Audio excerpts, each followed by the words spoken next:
Bonjour et bienvenue sur les disciples TV. Ça fait très longtemps qu'on ne partage pas la méditation, ça fait très longtemps qu'on ne publie pas, voilà, et on a pris une pause et ça fait, je pense bien, ça fait plus de 3 à 4 mois qu'on ne publie pas, qu'on ne partage pas de méditation avec vous. Et aujourd'hui, le Seigneur a voulu que nous puissions reprendre avec nos émissions. Et étant donné que le reprend aujourd'hui, c'est quelque chose de très important, c'est au début de l'année, bien sûr, encore ça parle trop étant enfant de Dieu. Il y a trop de choses qu'on doit faire, pas seulement pour un enfant de Dieu, mais pour tout humain. Au début de l'année, on fait des plans, on planifie, on prépare des choses et on se dit, voilà, à la fin de l'année, j'aimerais voir ceci, voir cela. Et nous aussi, étant enfants de Dieu, nous devons faire les choses et gérer les choses et planifier les choses selon les principes du ciel, les principes du royaume de Dieu. Et alors, aujourd'hui, pendant que nous reprenons notre émission, nous allons méditer sur un passage très riche, le passage de Exode 33, où Moïse est en train de parler avec Dieu dans la tente d'assignation, bien sûr, où il parlait avec Dieu. Et pendant son échange avec Dieu, il fait une prière qui correspond vraiment à notre période où nous sommes au début de l'année, que tout enfant de Dieu pourrait bien faire. On va lire Exode chapitre 33 du 13e au 17e verset.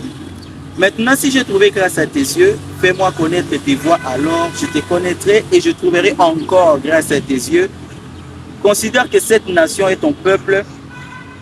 L'Éternel répondit, je marcherai moi-même avec toi et je te donnerai du repos. Moïse lui dit, si tu ne marches pas toi-même avec nous, ne nous fais point partir d'ici. Comment sera-t-il donc certain que j'ai trouvé grâce à tes yeux, moi et ton peuple? Ne serait-ce pas quand tu marcheras avec nous et quand nous serons distingués, moi et ton peuple, de tous les peuples qui sont sur la face de la terre?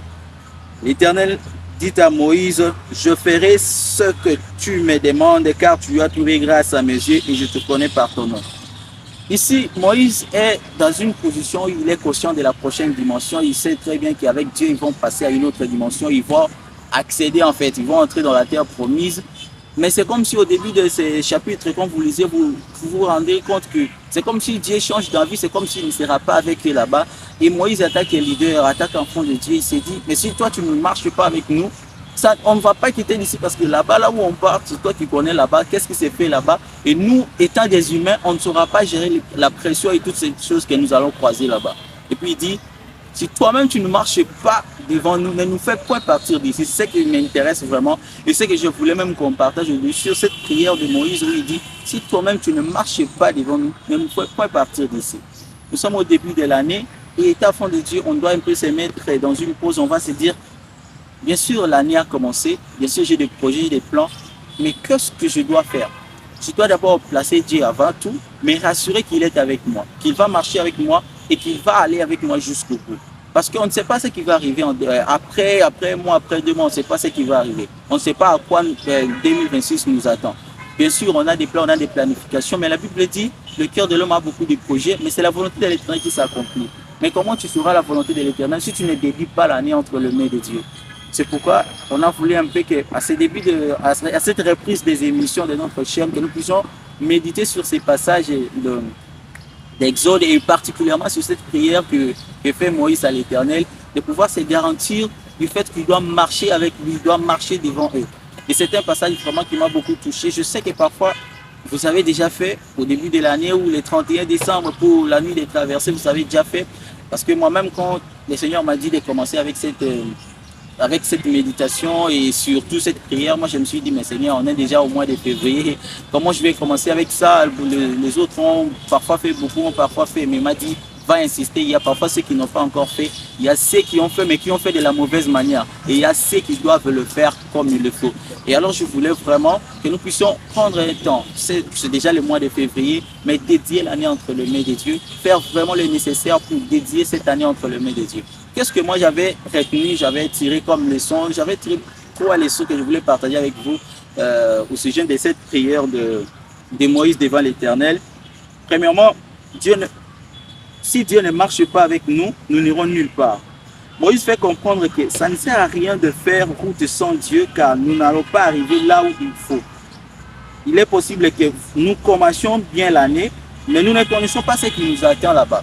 Vous voyez, Moïse arrive à faire comprendre que non, si Dieu ne marche pas avec nous, on ne peut pas faire quelque chose de bon. Parce que état humain, on est limité. C'est Dieu qui connaît là où il nous amène. C'est Dieu qui a promis aux enfants d'Israël qu'il va leur faire entrer dans cette terre-là. Mais on doit se rassurer vraiment qu'il est avec nous. Bien sûr, si nous vivons à 2026, c'est parce qu'il y a un plan. C'est parce que Dieu a prévu de nous amener quelque part. Mais nous ne pouvons pas nous dire que parce qu'il a dit qu'il va nous amener quelque part, qu'on va rester comme ça c'est garanti de sa présence. Bien sûr, les humains, parfois, ils peuvent te donner une promesse. Parfois, il n'est pas avec toi, ça ne pose pas de problème. Mais Dieu, quand il te donne une promesse, tu dois te rassurer qu'il est là. Parce que là où tu pars, c'est lui qui connaît. Il t'a déjà précédé, il connaît, il était déjà là-bas. Et quand tu pars avec lui, quand tu es rassuré de sa présence, quand tu es rassuré qu'il marche avec toi, c'est là que vous allez arriver là où il a bien prévu. Et c'est très important pour nous, étant enfants de Dieu, de nous rassurer dès le début de cette année, de nous dire que non, nous sommes rassurés, nous sommes garantis que nous marchons avec Dieu. Et si Dieu ne marche pas avec nous, on ne saura rien faire de bon. La deuxième leçon que j'avais tirée, c'est que la marche avec Dieu nous distingue des autres. Moïse a dit, Moïse connaissant l'importance de la présence de l'Éternel au milieu d'eux, cette présence qui a fait en sorte que le premier-né des Égyptiens puisse périr, mourir, et que le premier-né des enfants d'Israël puisse vivre. Vous voyez ça? Si Moïse a compris que non, le fait que nous marchons avec Dieu nous distingue de tous les autres. Parce que vous allez vous rappeler que non, toutes les choses que les Égyptiens ont vécues, tous les signes que Dieu a fait voir à Pharaon, aux Égyptiens, ça n'a pas atteint aussi, ça n'a pas touché les enfants d'Israël. Bien qu'ils fuient dans un même pays, mais les camps des enfants d'Israël, il y avait la différence. Ça fait comprendre que non, quand nous marchons avec Dieu, nous sommes distingués de tous les autres. Ça peut arriver un malheur chez tout le monde, mais quand il s'agit des enfants de Dieu, ils sont épargnés. Vous voyez, dans une même situation où les autres pleurent, pour un enfant de Dieu, ça peut être un sujet de joie, ça peut être une leçon qu'il tire de là. Vous voyez ça? C'est ce qui fait que non, quand les enfants d'Israël marchaient avec l'Éternel, quand Dieu est venu frapper les premiers-nés en Égypte, les premiers-nés des Égyptiens ont été frappés, mais les premiers-nés des enfants d'Israël n'ont pas été frappés. Ça fait en sorte que non, nous puissions voir la différence qui se manifeste quand nous marchons avec Dieu et quand nous ne marchons pas avec Dieu. Et la troisième leçon, c'est marcher avec l'Éternel est un signe que nous avons trouvé grâce à ses yeux. Vous voyez ça?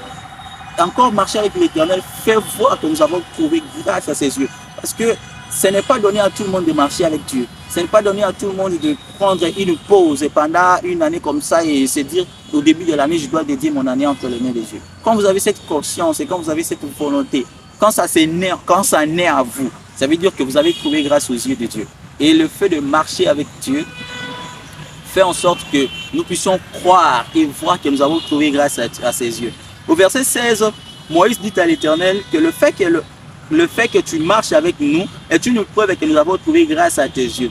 Il est possible que vous aviez trouvé grâce aux yeux de Dieu, mais vous allez confirmer cela quand il marchera avec vous.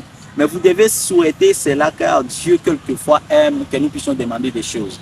Ne vous dites pas, ben, voilà, Dieu a fait beaucoup de choses dans mon passé, hein, c'est-à-dire que je suis garanti, il sera avec moi tous les jours. Il faut demander quelquefois Dieu en tant que nous puissions demander. Il connaît nos besoins, bien sûr, il l'a dit. Il connaît bien nos besoins, nos désirs, il connaît bien. Mais pourquoi il nous dit de toujours demander? Parce que quelquefois, il faut voir, est-ce que nous croyons en lui? Est-ce que nous dépendons de lui? Est-ce que quand nous demandons avec foi? Est-ce que notre dépendance se tourne vers lui? Et c'est très important quand nous demandons à Dieu, quand nous faisons des demandes à Dieu. Ça ne veut pas dire que non, parce que Dieu connaît tout, je ne peux plus demander, voilà, il connaît tout. Non, il attend aussi que nous puissions demander. Vous voyez, Jésus était, c'est-à-dire que le Fils de Dieu, celui dont même le Saint-Esprit est descendu sous une forme d'une colombe pour confirmer que celui-ci est mon Fils bien-aimé. Mais Jésus était un homme de prière, il priait. C'est-à-dire que nous, en tant qu'enfants de Dieu, on sait qu'on a trouvé grâce aux yeux de Dieu, mais nous devons demander à Dieu, nous devons le supplier, nous devons dédier l'année entre ses mains pour que nous puissions nous garantir de toutes les choses qui vont venir. Donc on ne sait pas ce que février, mars, avril, tous les autres mois nous réservent, mais si on marche avec Dieu, on sait que même quand les tempêtes vont surgir, on sait que celui qui est dans notre barque va toujours calmer les tempêtes. Ce que je voulais partager avec vous, je crois bien que notre horaire se découle de chaque mardi nous publions nos émissions et chaque vendredi nous publions aussi nos méditations.